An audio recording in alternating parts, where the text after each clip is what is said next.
When young people find the courage to speak up, No more rape! we should listen, No more shame! especially if their stories No more silence! are about survival. No more! When I was 14, I was raped by one of the starting football players at Skyline High School.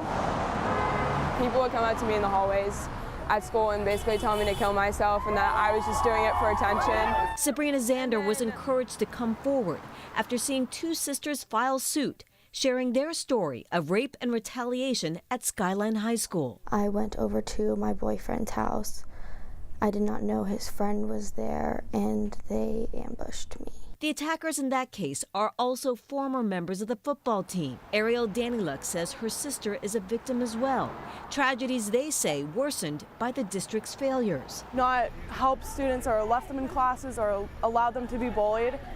Like, as a school administrator, I think that would be pretty obvious that you're supposed to protect your students. Parents heard personal stories inspiring them to get involved. I had already personally known about the daughter of a friend of mine who was raped inside the school, and the perpetrator was allowed to stay in the school. She withdrew because of the trauma. District administrators declined to comment on a specific case, but tell us they encourage the students to speak out. Protect our victims! Protect our victims! And exercise their rights. Blame the rapist, not the victim! Blame the rapist, not the victim! Finally, some victims know they're not alone. Seeing all of these people here supporting it and understanding that it's not okay, it's just like, it's really good things.